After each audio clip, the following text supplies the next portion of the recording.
ಇನ್ನು ರಾಜ್ಯ ಸರ್ಕಾರ ಅನ್ನಭಾಗ್ಯ ಯೋಜನೆಯಡಿ ಬಡ ಜನರಿಗೆ BPL ಕಾರ್ಡ್ ಇರತಕ್ಕಂಥವ್ರಿಗೆ ಉಚಿತವಾಗಿ ಆಹಾರ ದವಸ ಧಾನ್ಯಗಳನ್ನ ಕೊಡ್ತಾ ಇರೋದು ನಿಮಗೆಲ್ಲ ಗೊತ್ತೇ ಇದೆ. ಆದರೆ ಕೆಲವರ ಹತ್ರ ಕಾರ್ಡ್ ಇದ್ದರೂ ಕೂಡ ಅವರು ರೇಷನನ್ನು ತೆಗೆದುಕೊಳ್ತಾ ಇಲ್ಲ ಅಥವಾ ತೆಗೆದುಕೊಳ್ಳೋದಕ್ಕೆ ಅವ್ರ ಕೈಲಿ ಆಗ್ತಾ ಇಲ್ಲ. ಇಂಥ ವಿಚಾರಗಳನ್ನು ಮನಗಂಡಂತಹ ರಾಜ್ಯ ಸರ್ಕಾರ ಅವ್ರಿಗೂ ಕೂಡ ಒಂದು ಗುಡ್ ನ್ಯೂಸನ್ನು ಕೊಟ್ಟಿದೆ. ಏನದು ಗುಡ್ ನ್ಯೂಸ್ ಅಂತ ನೋಡೋಣ ಬನ್ನಿ. 80 ವರ್ಷ ಮೇಲ್ಪಟ್ಟವರಿಗೆ ಗುಡ್ ನ್ಯೂಸ್. ನಿಮ್ಮ ಮನೆ ಬಾಗಿಲಿಗೆ ಬರಲಿದೆ ಅನ್ನಭಾಗ್ಯದ ಅಕ್ಕಿ. ಅನ್ನ ಸುವಿಧಾ ಮೂಲಕ ಹೋಮ್ ಸರ್ವಿಸ್. ರಾಜ್ಯದಲ್ಲಿ ಸುಮಾರು 1.28 ಕೋಟಿ ಕುಟುಂಬಗಳು ಅನ್ನಭಾಗ್ಯ ಯೋಜನೆಗೆ ಅರ್ಹರು. ಈ ಪೈಕಿ 80 ವರ್ಷ ಮೇಲ್ಪಟ್ಟವರಿಗೆ ರಾಜ್ಯ ಸರ್ಕಾರ ಗುಡ್ ನ್ಯೂಸ್ ಕೊಟ್ಟಿದೆ. 80 ವರ್ಷ ಮೇಲ್ಪಟ್ಟವರು ನ್ಯಾಯಬೆಲೆ ಅಂಗಡಿಗಳಿಗೆ ಹೋಗಿ ಅಕ್ಕಿ ತೆಗೆದುಕೊಂಡು ಬರೋದು ಕಷ್ಟದ ಸಂಗತಿ. ಆಹಾರ ಇಲಾಖೆ ಸರ್ವೆ ನಡೆಸಿದಾಗ ಇದು ಬೆಳಕಿಗೆ ಬಂದಿತ್ತು. ಇದನ್ನ ಮನಗಂಡು ಡೋರ್ ಡೆಲಿವರಿ ಮಾಡೋ ಬಗ್ಗೆ ಆಹಾರ ಸಚಿವರ ಮುಂದೆ ಪ್ರಸ್ತಾಪವನ್ನ ಕೂಡ ಇಡಲಾಗಿತ್ತು.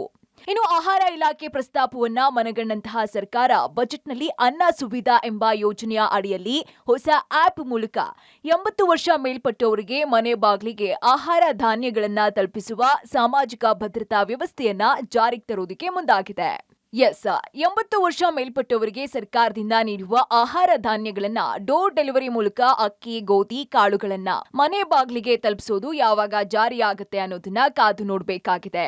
Lokesh Kodagadala, public TV, Bengaluru.